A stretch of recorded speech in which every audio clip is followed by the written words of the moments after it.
Welcome and good evening. This is JD Reacts, and thank you for joining me. All right, we're about to start. I'm sorry, we're going to continue the Donald Trump indictment as regards to the Georgia indictment. All right, let's get into it. All my life, been grinding all my life. Sacrifice, hustle, pay the price. Want a slice, got to roll the dice, that's why. All my life, I've been grinding all my life. Look, all my life, been grinding all my life. Sacrifice, hustle, pay the price. Want a slice, got to roll the dice, that's why. All my life, I've been grinding all my life.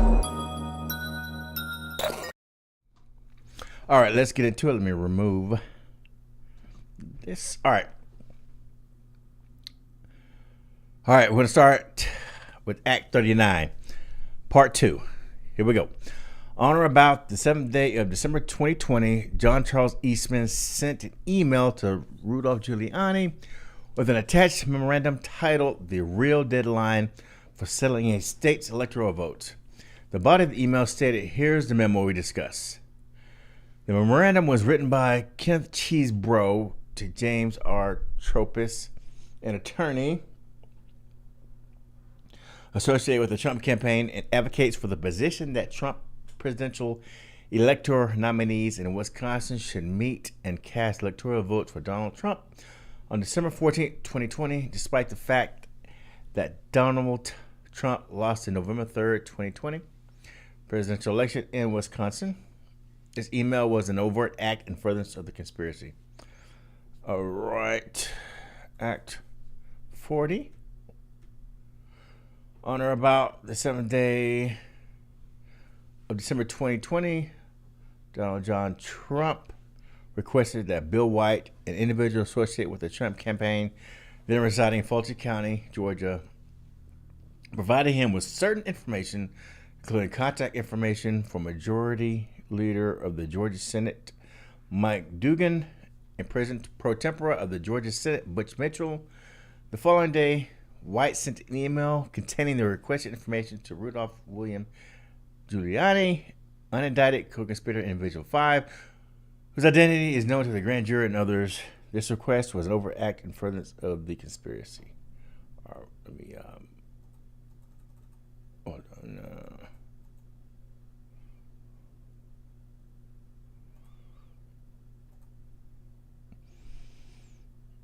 All right. Hold on. Let me see if I can do something right quick. Hold on. No, that's all right. All right. Act 41.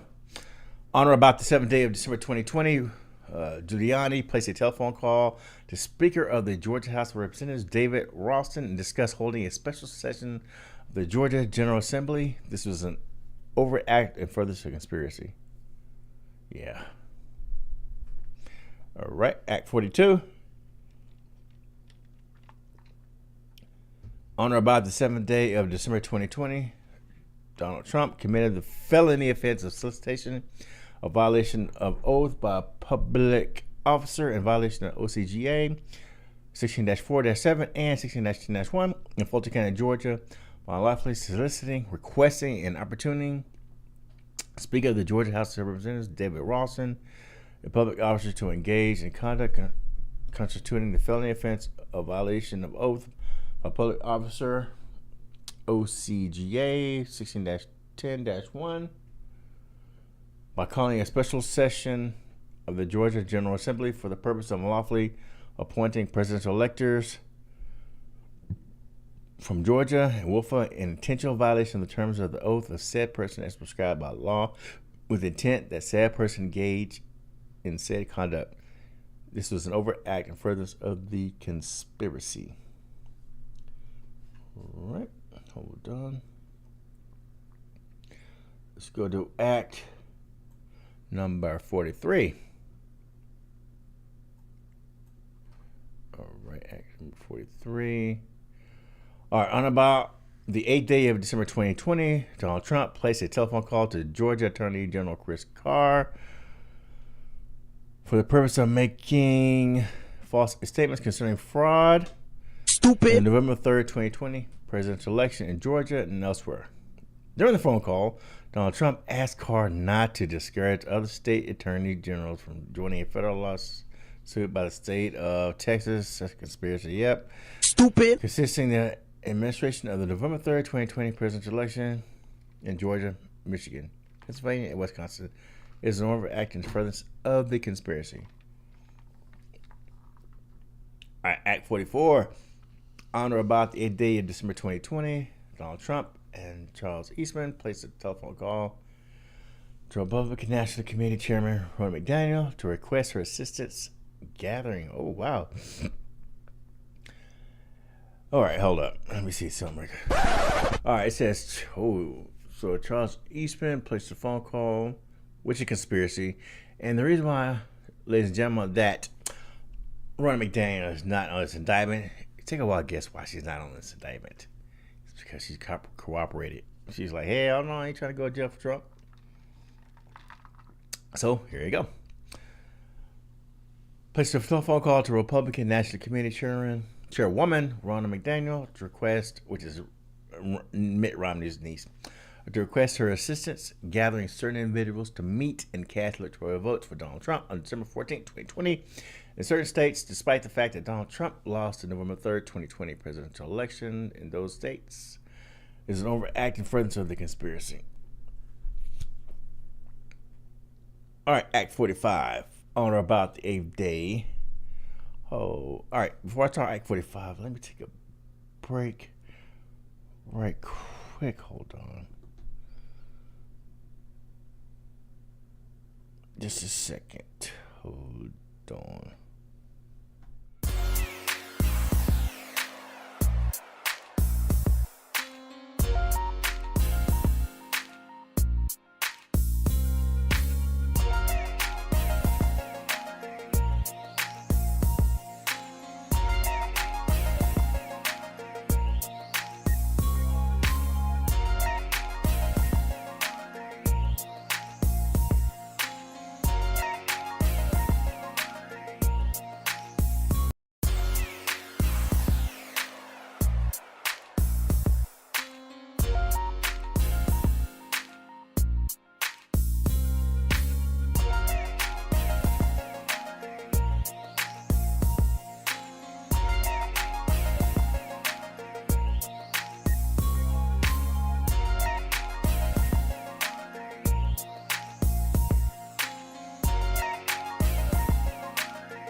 All right, I'm back. Excuse me for that. All right, hold on. Let me do some right quick.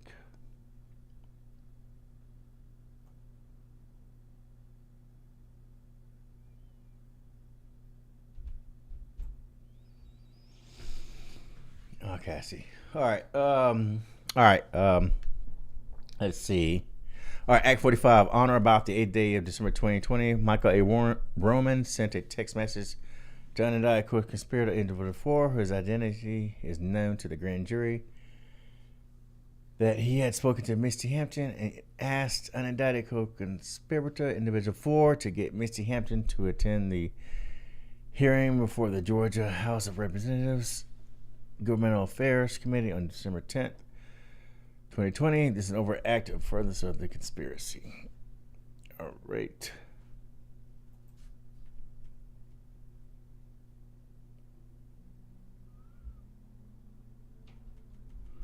All right, Act 46. On or about the 9th day of December 2020, Kenneth Cheeseburger wrote a memorandum titled Statutory Requirements for December 14th Electoral Votes to James R.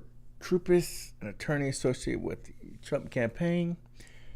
The memorandum provides detailed state-specific instructions for how Trump presidential elector nominees in Georgia, Arizona, Michigan, Nevada, Pennsylvania, and Wisconsin would meet and cast electoral votes for Donald Trump on December 14th, 2020, despite the fact that Donald Trump lost the November 3rd, 2020 presidential election in those states. This is overact and furtherance of the conspiracy.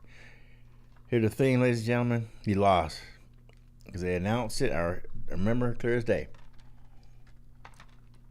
On Saturday, November 7th, yeah, they called it. It took forever to call it. Yeah. Act 47. On or about the 10th day of December 2020, Ken Cheeseburger sent an email to Georgia Republican Party Chairman David James Schaefer, an unindicted co-conspirator individual 9, whose identity is known to the grand jury.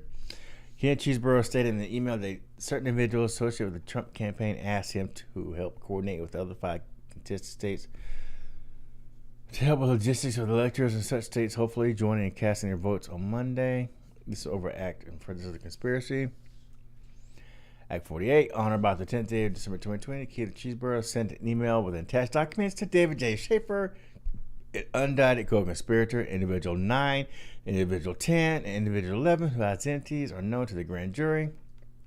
The documents were to be used by Trump presidential elector nominees in Georgia for the purpose of casting electoral votes for Donald Trump on December 14th, 2020, despite the fact that Donald Trump lost the November 3rd, 2020 presidential election in Georgia. This is overact and furtherance of the conspiracy. Act 49. On or about the 10th day, December 2020, Kenneth Cheeseburger sent an email with attached documents to Arizona Republican Party Executive Director Greg Safston and others. Documents were to be used by Trump presidential elector nominees in Arizona for the purpose of casting electoral votes for Donald John Trump on December 14, 2020, despite the fact that Donald Trump lost the November 3rd, 2020 presidential election in Arizona. This is overact and furtherance of the conspiracy. All right, Act 50. On or about the 10th day of December 20th, Kenneth Cheeseburger sent an email to Republican Party of Wisconsin Chairman Brian Schimming with proposed language for documents to be used by Trump presidential elector nominees in Wisconsin for the purpose of casting electoral votes for Donald John Trump on December 14, 2020, despite the fact that Donald Trump lost the November 3rd, 2020 presidential election in Wisconsin. This was overact and furtherance of the conspiracy. See here's the continuing theme here. Despite the fact that Donald Trump lost the November 3rd, 2020 presidential election. Jeez. All right. Act 51. On or about the 10th day of December 2020, Kenneth Cheeseburger sent an email to Nevada Republican Party Vice President Jim D. Graffin Reed. Kenneth Cheeseburger stated in the email that Giuliani and other individuals associated with the Trump campaign asked him to reach out to you and the other Nevada electors to run point on the plan to have all Trump-Pence electors in all 6 contested states meet and transmit their vote to Congress on Monday, December 14th. This is an overt act and furthers a conspiracy. I mean, all this can be proven, guys. Act 52, on or about the 10th day, December 2020, Ken Chibur sent an email with the attached documents to Jim DeGraffenreid. The documents were to be used by Trump presidential elector nominees in Nevada for the purpose of casting electoral votes for Trump on December 14, 2020, despite the fact that Donald Trump lost the November 3rd, 2020 presidential election in Nevada. This is overt act and furthers of the conspiracy. Act 52, on or about the 10th day of December 2020, Kenneth Cheeseborough sent an email with the attached documents to Republican Party of Pennsylvania General Counsel Thomas W. King III. The documents were to be used by Trump presidential electors in Pennsylvania for the purpose of casting electoral votes for Donald Trump on December 14, 2020, despite the fact that Donald Trump lost the November 3rd, 2020 election in Pennsylvania. It's an overactive furtherance of the conspiracy. So I'm assuming all the states is mentioned, like Nevada, Pennsylvania, Wisconsin. They can actually do an investigation with this stuff. Act 54. On or between the 10th day of December 2020 and the 14th day of December 2020, Dave James Schaefer contacted unindicted conspirator individual 2, whose identity is known to the grand jury, by telephone, discuss unindicted co-conspirator individual 2's attendance at the December 14, 2020 meeting of Trump presidential electoral nominees in Fulton County, Georgia. This is an overt act and furtherance of the conspiracy.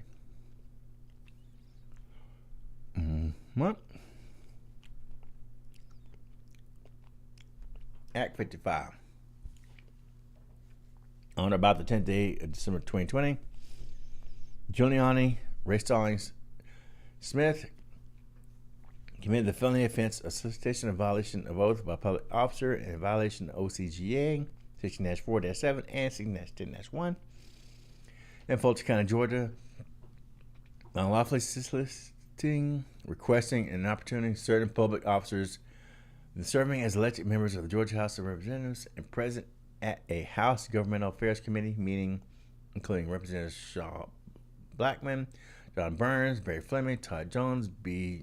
Wynn, Mary Margaret Oliver, Alan Powell, Renita Shannon, Robert Tramiel, Scott Turner, Bruce Williamson, to engage in conduct constituting the felony offense of violation of oath by public officer OCGA 16-10-1, unlawfully appointing president-electors from Georgia, and willful and intentional violation of the terms of oath of said persons as prescribed by law, with the intent that said persons engage in said conduct. This is an overactive furtherance of the conspiracy. All right, Act 56. On about the 10th day of December 2020, Rudolph Giuliani committed a felony offense, false statements and writings, in violation of OCGA 16-10-20 in Fulton County, Georgia, by knowingly, willfully, and unlawfully making at least one of the following false statements in representation of members of the Georgia House of Representatives, President and House Governmental Affairs Committee meeting. Here it is. That is quite clear from the State Farm Arena video from November 3rd, 2020. The Fulton election workers were stealing votes and that Georgia officials were covering up a crime in plain sight. Number 2, that at State Farm Arena on November 3rd, 2020, Democratic officials got rid of all the reporters, all the observers, anyone that couldn't be trusted, used the excuse of water main break, cleared out the voting area, and then went about the dirty, crooked business. Number 3, that between 12,000 and 24,000 ballots were illegally counted by Fulton County election workers at State Farm Arena on November 3rd, 2020. Number 4, that in Michigan, there were 700,000 more ballots counted than were were sent out to voters in November 3rd, 2020 presidential election, which was accounted for by quadruple counting ballots. Number 5, that Ruby Freeman, Shay Moss, and an unidentified man were quite obviously surreptitiously passing around USB ports as if they were vials of heroin and cocaine at State Farm Arena to be used to infiltrate the crooked Dominion voting machines. Number 6, that 96,600 million ballots were counted in the November 3rd, 2020 presidential election in Georgia, despite there being no record of those ballots having been returned to a county elections office.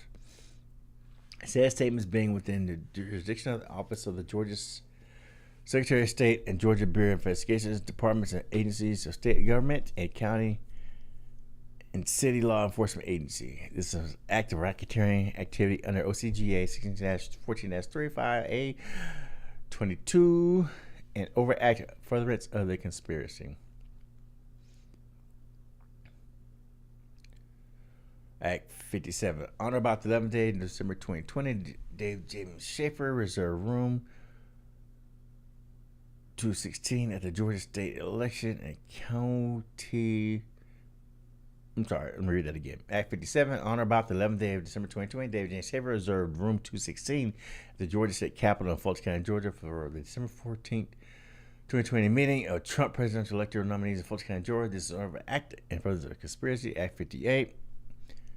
On about the 11th day, December 2020, Kenneth John Cheeseborough sent an email to John DeGraffenreid Reed and stated that the purpose of having the electoral votes sent into Congress is to provide the opportunity to debate the election irregularities in Congress and to keep alive the possibility that the votes could be flipped to Trump. This is overact and furtherance of the conspiracy. All right, ladies and gentlemen, I have to cut this short real quick. I'm going to continue tomorrow. I'm going to stretch this out. All right, I'll continue with Act 59 on tomorrow. All right, apologize. And I will talk to you guys later. All my life.